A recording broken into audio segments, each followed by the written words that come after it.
사랑하는 성도 여러분, 우리는 보통 신앙이 흔들릴 때를 좀 이렇게 생각을 합니다. 뭔가 삶이 무너질 때, 아니면 어떠한 어려움이 크게 우리의 삶에 찾아올 때, 그때 비로소 내가 지금 믿음의 시험을 받고 있구나라고 그렇게 생각할 때가 많습니다. 하지만 우리의 실제 삶 속을 찾아보면 여러분, 영적 위기는 사실 전혀 예상치 못한 순간에 우리의 삶에 찾아온다는 걸 여러분 혹시 알고 계십니까? 요즘 우리의 삶을 가만히 돌아보면 여러분, 크게 문제 있다라고 느껴지지가 않습니다. 해야 할 일은 많고 하루는 바쁘게 흘러가고 일상은 비교적 굉장히 잘 돌아가는 것만 같습니다. 우리는 예배도 드리고 있고 신앙생활을 그만둔 것도 아니며 삶의 균형이 깨진 것 같아 보이지도 않습니다. 물론 예전보다는 기도가 조금 줄어들었을 수는 있습니다. 하지만 그렇다라고 인생에 당장 큰 문제가 생긴 것 같지도 않고 말씀 앞에 머무는 시간이 짧아졌을 수는 있지만 그래도 이 정도면 괜찮다라고 생각을 하며 우리는 그렇게 살아갈 때가 많습니다. 그래서 어느 순간부터 하나님은 여전히 내가 믿고 있지만 하나님이 깊이 내가 의식하지 않아도 삶에 아무 지장 없이 그렇게 굴러가는 것만 같이 그렇게 느껴질 때가 우리의 삶에 있다라고 우리 한번 생각해 볼 수 있습니다. 성도 여러분, 사실 오늘 본문에 등장하는 이 이스라엘 백성도 바로 여러분 이런 상태였습니다. 여러분, 그들도 완전히 무너진 상태는 아니었습니다. 신앙을 완전히 버린 것도 아니었고요. 겉으로 보기에는 아무 문제 없어 보이는 그런 삶을 살고 있었습니다. 오히려 너무나 안정되어 있었고, 그래서 지금 이 상태가 하나님 앞에서 심각한 문제가 될 것이다라는 걸 생각해 보지 못하고 살고 있었습니다. 여러분, 그런데요, 이렇게 평온하게 살아가고 있던 이스라엘 백성을 여러분, 하나님은 전혀 다른 시각으로 바라보고 계셨습니다. 우리는 스바냐 말씀을 통해서 우리는 이것을 함께 발견해 보기를 원합니다. 이스라엘이 스스로 보기에는 당연하고 익숙했던 그 삶을 여러분, 하나님은 그냥 지나치지 않으셨음을 우리는 함께 말씀을 통해 보기를 원합니다. 하나님은 스바냐 선지자를 보내셔서 그들을 어떻게 바라보고 계셨는지, 그들의 영적인 상태가 어떠한지, 그리고 그런 그들에게 무엇을 말씀하기 원하셨는지 분명히 드러내고 이 말씀 가운데 우리에게 나타내고 계십니다. 그리고 오늘 우리가 함께 읽은 이 말씀은 단지 그때 이스라엘에게만 주어진 말씀이 아니라 오늘 이 시간 우리에게도 동일하게 전해지는 하나님의 말씀임을 여러분 기억하시기를 바랍니다. 이 시간 스바냐를 통해서 들려주시는 이 하나님의 음성이 우리에게도 동일하게 들려지기를, 그리고 이 말씀 앞에서 우리의 자신을 정직하게 한번 마주하게 되는 그런 자리가 될 수 있기를 예수님의 이름으로 축복합니다. 그럼 우리가 본문 말씀 한번 읽도록 하겠습니다. 스바냐 1장 7절 말씀을 우리가 함께 읽도록 하겠습니다. 스바냐 1장 7절 말씀 우리가 함께 읽겠습니다. 시작. 주 여호와 앞에서 잠잠할지어다. 이는 여호와의 날이 가까웠으므로 여호와께서 희생을 준비하고 그가 청할 자들을 구별하셨음이니라. 아멘. 우리가 함께 이 7절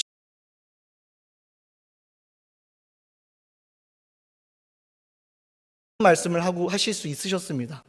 회개해라, 돌아와라, 너희는 당장 우상을 버려라. 여러분, 그러나 하나님은 그 어떤 말씀보다 여러분 먼저 이 한마디를 주십니다. 바로 주 여호와 앞에서 잠잠할지어다. 여러분, 이 잠잠하다라는 말은 여러분 그냥 조용하라는 그런 표현이 아닙니다. 이 원어가 담고 있는 의미를 따라가 보면요, 지금까지 가던 길을 잠시 멈추고 내가 가지고 있던 판단과 확신을 내려놓고 거두라라고 이렇게 지금 말하고 계시는 것입니다. 너희가 스스로 괜찮다고 여겼던 그런 기준, 너희의 눈에 보이는 형편만 보고 내렸던 그런 모든 결론을 잠깐 내려놓아라. 그리고 내 앞에서 잠잠하라. 그렇게 지금 말씀을 하고 계시는 겁니다. 하나님은 이스라엘의 삶이 완전히 무너져서 잠잠하라고 하신 것이 아니라 오히려 겉으로 보기에는 꽤 안정되어 보이고 있는 그때 하나님은 찾아가셔서 이 말씀을 지금 하고 계시는 겁니다. 사람들 눈에는 이 정도면 괜찮다, 우리는 망하지 않겠다 싶었던 바로 그 순간에 하나님은 그들의 판단과 말을 멈추게 하십니다. 여러분, 왜냐하면 하나님께서 이제 주님의 시선으로 그들을 보시고 주님의 기준으로 말씀을 하기 시작할 것이기 때문에 그렇습니다. 사람들이 스스로 내려버린 그런 결론 위에는 여러분 결코 하나님의 말씀이 들어갈 자리가 없습니다. 그래서 하나님은 그들에게 먼저 잠잠하라고 그렇게 말씀을 하고 계시는 것입니다. 너희가 판단하는 것을 잠시 그치고 너희가 옳다고 붙들고 있었던 그런 생각에서 한 걸음 물러나라. 그리고 내 앞에 서서 내가 무엇을 말하는지 들어라. 지금 하나님은 그렇게 말씀하고 계시는 겁니다. 여러분, 회복의 시작은 말을 많이 하는 데서 시작되는 것이 아닙니다. 먼저 하나님 앞에서 멈추는 데에서부터, 잠잠해지는 데에서부터 우리의 삶의 회복이 시작된다는 사실을 여러분 꼭 기억하시기를 바랍니다. 하나님은 주 여호와 앞에서 잠잠할지어다 라고 그렇게 말씀을 하신 뒤에 이 잠잠함 속에서 이스라엘의 진짜 모습을 하나씩 드러내기 시작을 하십니다. 8절 말씀을 보면 이렇게 말씀을 합니다. 함께 읽겠습니다. 여호와의 희생의 날에 내가 방백들과 왕자들과 이방의 옷을 입은 자들을 벌할 것이며. 여러분, 여기서 하나님은 겉으로 드러난 큰 죄의 목록을 먼저 들추지 않으십니다. 대신에 이방의 옷을 입은 자들을 지적하십니다. 여러분, 그들은 무엇이 문제였을까요? 겉으로는 여호와의 백성이었고 성전도 있었고 예배도 드리고 있었지만 여러분, 결코 그들의 삶의 스타일과 기준은 이미 주변의 민족의 방식 그리고 세상의 방식에 닮아가고 있었던 것입니다. 겉모습은 여호와의 백성이지만 속에는 작동하는 그 가치관들은 이미 세상의 옷을 입어버린 그런 상태, 눈에 딱 띄는 그런 죄를 짓고 있어서가 아니라 조용히 그리고 너무나 자연스럽게 삶 전체가 하나님이 아닌 다른 것에 다 맞춰져 가고 있었던 것입니다. 9절은 이어서 이렇게 고백을 합니다. 그날의 문턱을 뛰어넘어서 포악과 거짓을 자기 주인의 집에 채운 자들을 내가 벌하리라. 하나님은 이제 그들의 일상 속으로 들어가서 그 시선을 바라보십니다. 신앙의 이야기만 보지 않으시고 사람들을 대하는 태도, 그들이 이익을 취하는 그런 방법, 그리고 자신의 집과 삶을 채우는 방식을 하나씩 꺼내 보이기 시작하십니다. 겉으로는 하나님을 말하고 있지만 실제로는 강포와 속임이 그들의 집을 채우고 있었다는 것을 주님은 지금 말씀하고 계십니다. 성도 여러분, 하나님은 우리가 예배당 안에서 하는 말만 보지 않으신다는 사실을 꼭 기억하시기를 바랍니다. 예배가 끝난 후에 우리가 사람들을 대하는 태도, 직장에서, 가정에서, 돈 앞에서 보여주는 그런 모든 얼굴까지 하나님은 다 주목하고 계신다는 사실을 여러분 이걸 꼭 잊지 마시기를 바랍니다.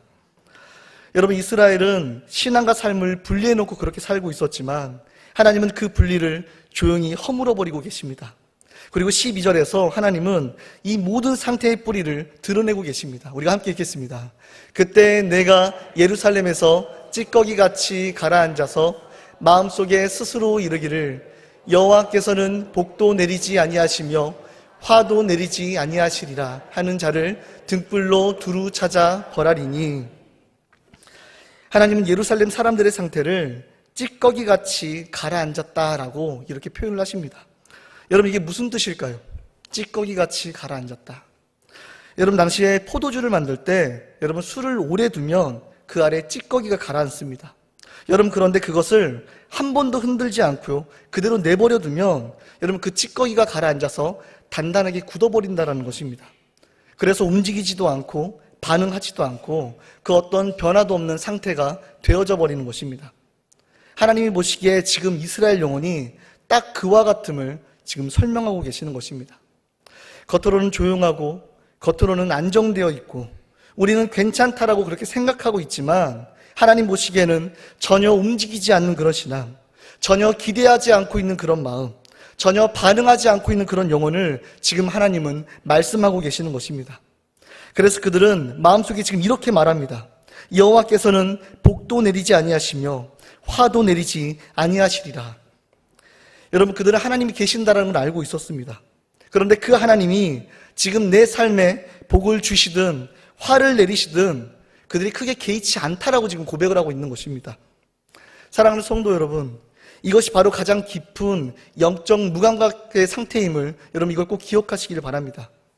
하나님을 전혀 부정하지도 않고 교회를 떠나지도 않았는데 여러분 마음 깊숙한 곳에서는 하나님은 별로 일하시지 않는다라고 그렇게 조용하게 결론을 내려버린 그런 상태. 여러분, 그래서 기도를 해도 전혀 기대가 없고 말씀을 들어도 가슴이 잘 움직이지 않고 예배의 자리가 있어도 마음 깊이까지 열리지 않는 그런 상태를 지금 말씀하고 계시는 것입니다. 그런데 하나님은 지금 그 상태를 등불을 들고 찾아내시겠다라고 말씀하고 계시는 것입니다. 등불로 두루 찾아 벌하리니. 여러분, 멀리서 대충 보는 것이 아니라 등불을 들고 골목골목 그리고 집집마다 마음의 구석구석을 비추어 보시겠다라고 지금 말씀하고 계시는 것입니다. 성도 여러분, 이 말씀이 두려운 이유는 하나님이 우리를 미워해서가 아닙니다. 그대로 두면 그의 마음이 완전히 굳어져 버리기 때문에 그렇습니다. 흔들리지 않으면 다시는 움직이지 않는 상태가 되어버리기 때문에 그렇습니다. 그래서 하나님은 잠잠하게 말씀하시고 또 그 잠잠함 속에서 그 실체를 지금 드러내고 계시는 것입니다. 단지 너희가 잘못하고 있다라고 우리를 혼내기 위해서가 아니라 너가 정말 어떤 상태에 서 있는지를 스스로 한번 보아라라고 그렇게 지금 우리에게 말씀하고 계시는 것입니다. 이제 우리는 이 말씀 앞에서 이 질문을 피해갈 수가 없습니다. 한번 우리 스스로 한번 점검해 보셨으면 좋겠습니다. 나의 영혼은 지금 얼마나 하나님 앞에서 깊이 가라앉아 있는가? 사랑하는 성도 여러분, 여기까지의 말씀을 들으면 여러분 우리의 마음은 참 무겁습니다. 이스라엘의 모습을 보다가 결국 우리 자신의 모습이 보게 되고 겉으로는 신앙인의 모습이 보이지만 속으로는 이미 찌꺼기같이 그렇게 가라앉은 그런 상태일 수 있다는 사실 앞에 우리는 쉽게 말을 잇기가 너무나 어려워집니다. 그런데 바로 이 지점에서 우리는 한 가지 질문을 피할 수가 없습니다. 여러분, 하나님은 왜 이렇게까지 하시는 걸까요? 왜 굳이 잠잠하라고 말씀을 하시고 왜 굳이 등불을 들고 우리의 마음 깊은 곳까지 비추시면서 왜 이렇게 아프게 우리의 상태를 드러내시는 걸까요? 그냥 놔두셔도 되는데, 그냥 포기하셔도 되는데 여러분 왜 이렇게까지 이들의 삶을 흔들고 계시는 걸까요? 만약 하나님이 우리를 정죄하기 위해서였다라면 여러분 이미 오래전에 끝내셔도 벌써 지나갔을 일입니다. 만약 하나님이 우리를 포기하셨다라면 여러분 이렇게까지 말씀하실 이유도 전혀 없으셨을 것입니다.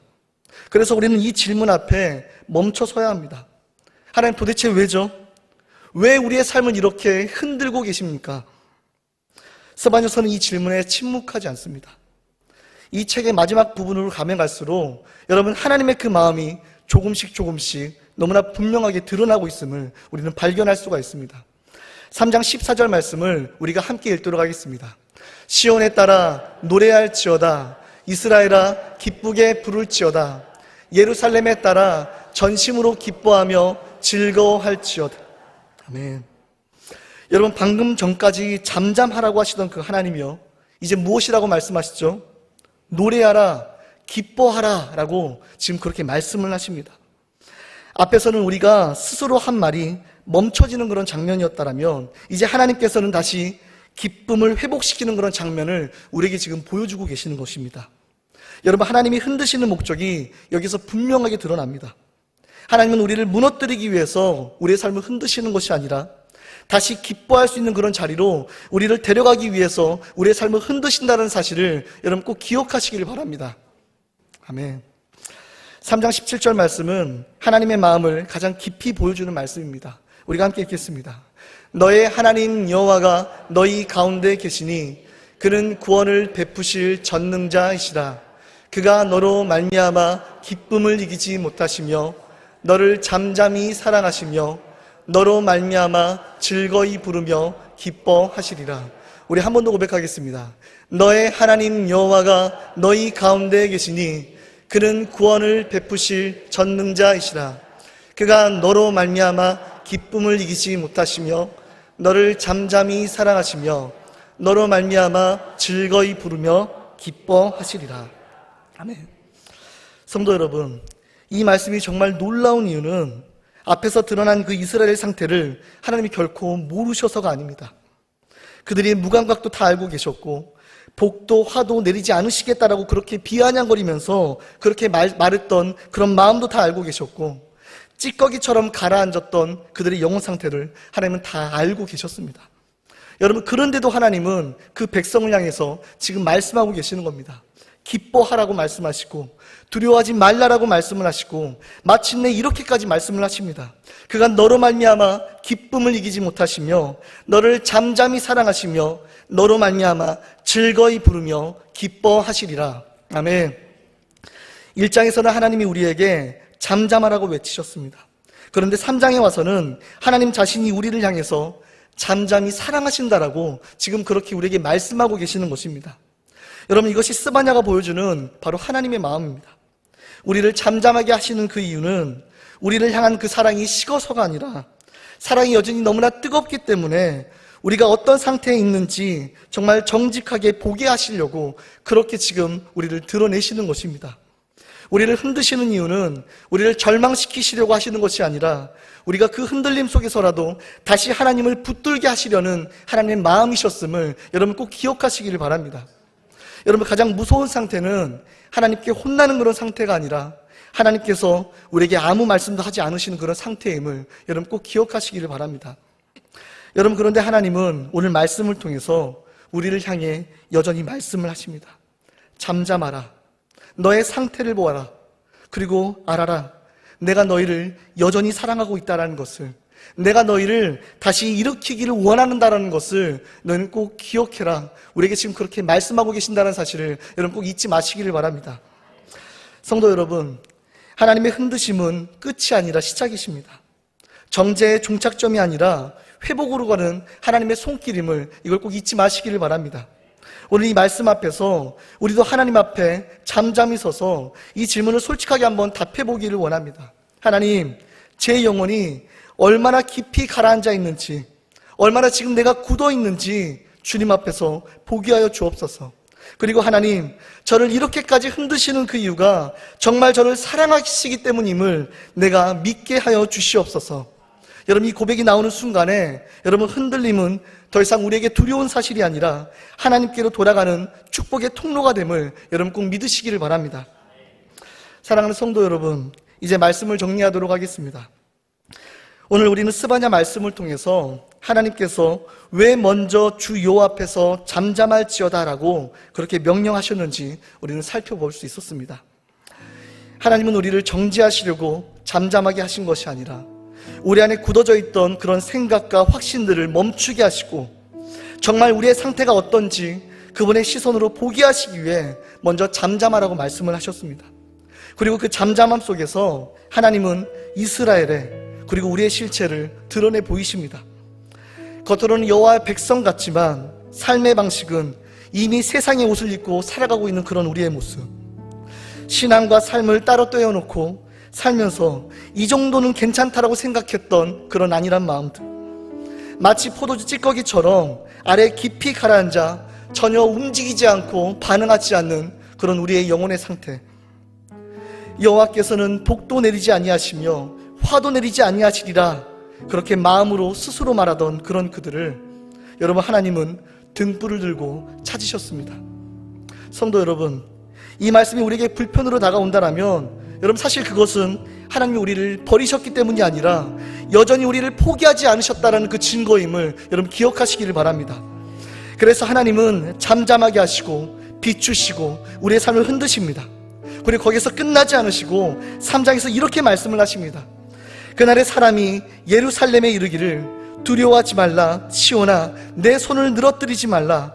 너는 하나님 여호와가 너희 가운데 계심이 그가 너로 말미암아 기쁨을 이기지 못하시며 너를 잠잠히 사랑하시며 너로 말미암아 즐거이 부르며 기뻐하시리라. 아멘. 우리 함께 다시 한번 좀 고백하며 나아갈 수 있었으면 좋겠습니다. 스바냐 3장 16절부터 17절 말씀 우리가 함께 입술로 고백하며 나아갑시다. 함께 읽겠습니다. 그날에 사람이 예루살렘에 이르기를 두려워하지 말라. 시온아, 내 손을 늘어뜨리지 말라. 너의 하나님 여호와가 너희 가운데 계시니 그가 너로 말미암아 기쁨을 이기지 못하시며 너를 잠잠히 사랑하시며 너로 말미암아 즐거이 부르며 기뻐하시리라. 아멘. 하나님, 우리에게 그렇게 말씀하고 계심을 여러분 꼭 믿으시기를 바랍니다. 사랑하는 여러분, 오늘 이 말씀 앞에서 우리 각자가 하나님 앞에 이렇게 고백했으면 좋겠습니다. 주님, 제가 제 삶을 제가 판단하며 이 정도면 괜찮다라고 여기던 모든 것들을 이제는 멈추겠습니다. 제 영혼이 어디에 가라앉아 있는지 주님 앞에서 온전히 보기를 원합니다. 그리고 저를 이렇게까지 흔드시는 이유가 저를 너무나 사랑하시기 때문임을 제가 믿겠습니다. 주님, 저를 다시 깨워 주옵소서. 주님, 저희를 다시 회복시켜 주옵소서. 다시 일어나 주님 앞에 온전히 반응하는 인생 될 수 있도록 인도하여 주시옵소서. 이렇게 고백하는 우리의 삶이기를 소망합니다. 하나님이 우리를 흔드실 때 여러분, 그 흔드심을 두려워하지 마시기를 바랍니다. 그 흔들림 속에서 다시 하나님을 찾고 다시 하나님을 기대하고 다시 하나님 앞으로 돌아오는 그런 저와 우리 여러분이 될 수 있기를 우리 주 예수 그리스도의 이름으로 간절히 축복하며 기도합니다.